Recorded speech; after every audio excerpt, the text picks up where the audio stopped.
What's going on, friends and family? Merry Christmas. So I'm down here in Houston visiting family, and I'm over at my grandmother's house. And I just wanted to come out here and take a peek of the backyard real quick. So let's turn this camera around. So as soon as you come out the sliding door, she's got a little table and chair set right here. She's got this nice little rocking chair, this metal rocking chair. I've been meaning to get one of these. Very charming. Have a seat in it real quick.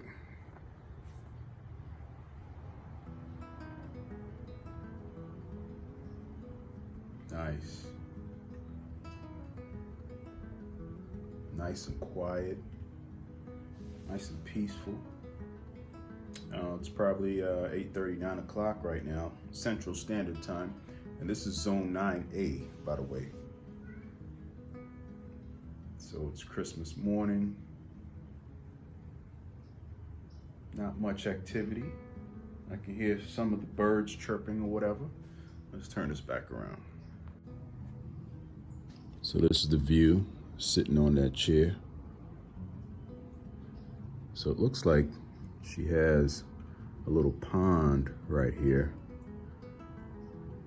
Let's see if I could zoom in a little bit.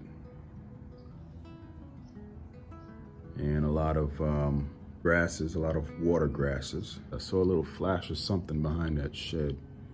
So I think she's got some cats out here. I overheard that she tends to feed the cats in the neighborhood, so I guess we can do a little tour. Hopefully nothing jumps out at me, thinking I'm invading their territory.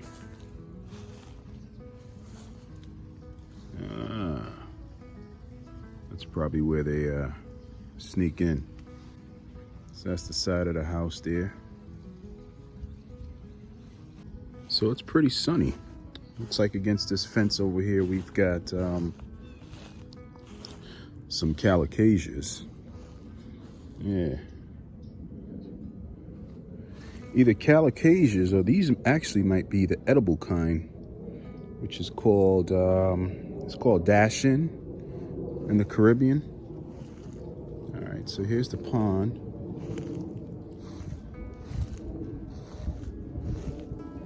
It's very nice.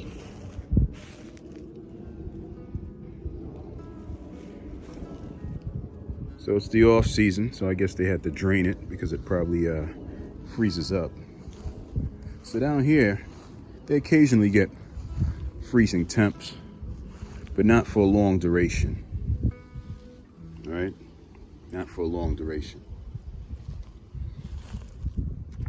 This right here, what is this, a Caletheia? Usually up north, we got to keep these indoors. And this right here, I believe, is a citrus tree. I think it's a tangerine. Let me go ahead and smell these leaves and see if that is indeed what it is. Well, I'll tell you what, guys, give me a second. Let me switch to that Plant ID app and see if I can ID this tree real quick. Well, after using the picture this ID, it says that it's a common pear tree. So I was mistaken. I was sadly mistaken. It's still relatively healthy. This right here may be the tangerine tree. And I think that freeze that Texas got, I don't know if it was a year ago or 2 years ago, it probably killed the tangerine tree, you know, and it's way too big to protect. I mean, you could probably try, you know, but it's just my grandmother here, so she, you know, there's no way she could get up on a ladder and wrap this tree up and try to protect it from frost or freeze. So it's unfortunate it died.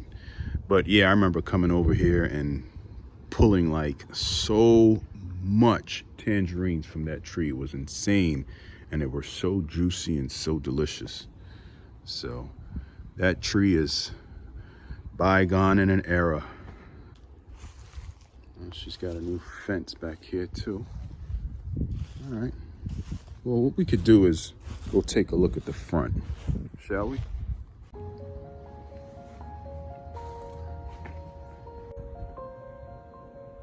So back here, she's got an aloe yucca. This is all morning sun. Like I said, it's roughly 9 something, 10 a.m. And then over here, she's got a little sword fern, which I like these. I like the feeling that these little fronds have. Very frilly. A common palm right here. And then this one right here, I think is a Song of India. Yeah, Song of India. This one right here, I believe, is a mother-in-law plant. It has a long name. I always try to pronounce. I think it's Dieffenbachia or something like that. Yeah, but these are nice. They don't need this much sun though. It looks like she's got, what is this? It's not a fern. Is that a fern? Yeah, that is a fern. I don't know what type that is though.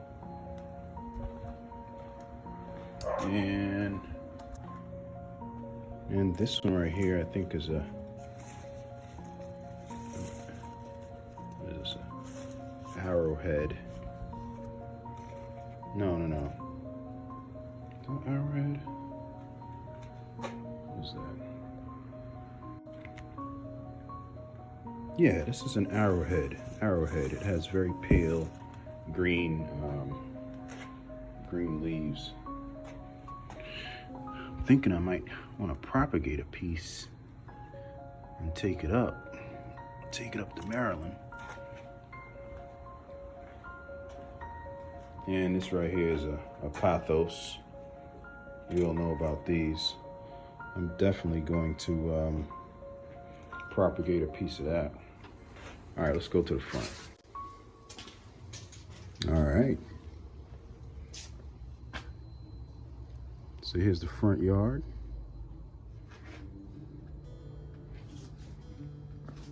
That's the backyard. That's the fence, the new fence that I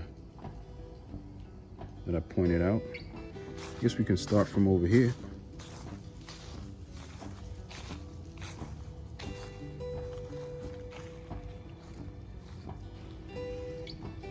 Right off the back, I can tell that's a canna lily.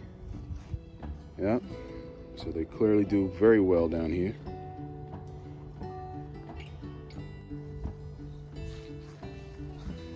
So starting from this back fence, she's got a beach spider lily right here. Beautiful.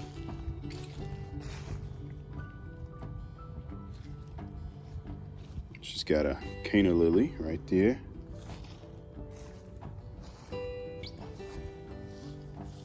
Looks like she's got some bulbs that are already past flowering. Not sure what color this rose is, but I really like that boxwood hedge behind it. And I don't think that's a... No, that is a boxwood hedge. Okay, yep. And underplanted by some liriope and some carex, some variegated liriope. She got some spider plant back here. Oh, no. You know what that is? That's a spicata liriope. Those actually spread. So these are the spicata ones. These are the ones that spread. You gotta be careful with those. Okay. So there's a little thought there. There's a little design. You got the 2 roses on the side, well, the 3 roses in the front, underplanted with the liriope and the boxwood hedge behind it. She got some containers over here. There's a citrus plant. There's a citrus plant right here. Ooh. All right, And then coming up here on the porch, she's got an angel's trumpet. It's a beautiful tropical plant, and she's got it in a container. These have gorgeous trumpet looking flowers that hang down. I guess I'll throw a picture up on the screen there. She's got an asparagus fern. This is very easily identifiable. Has that soft foxtail texture to it. Right here, she's got some thyme. Little herb garden here. And I guess this right here is feverfew. Yeah, so they all have a little smell to them. And your common aloe right here. Great for cuts, sunburn, you guys know. And then over on this side of the front, you got that boxwood hedge. And you've got some, oh, looks like she got a melon over there. Now, you got some beautiful crotons right here. It's like 4 of them. Beautiful. Another asparagus fern right here. Beautiful. Mother's plant, the seeds of love that bloom. Isn't that nice? Beautiful. Oh, there's a 5th croton. And here's an alocasia. And you've got a hedge of liriope. So, you know, yeah.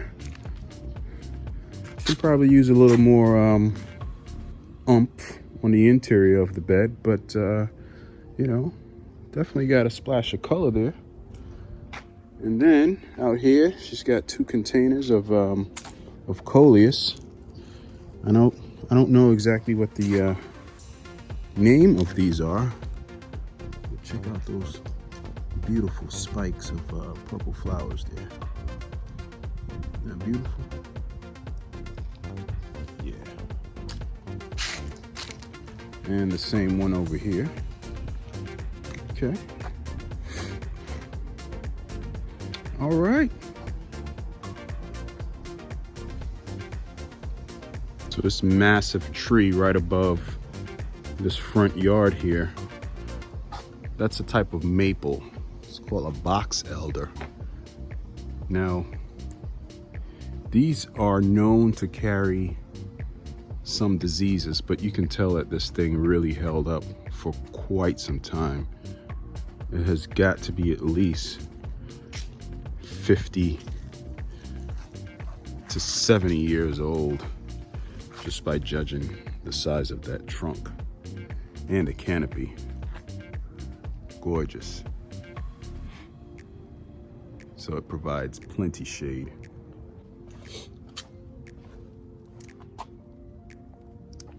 And tucked in the corner over here, she's got another fern. What is this? A narrow sword fern. Yeah. It's tucked in the corner over here.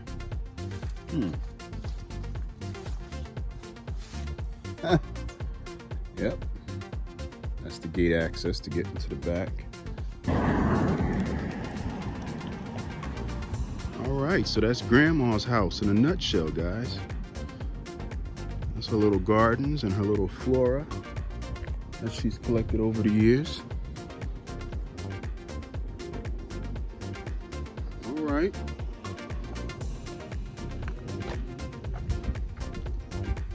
Thanks for tuning in to this quick Christmas Day episode of AJ's Green Thumb. AJ goes to Houston, Texas to visit Grandma. All right, guys.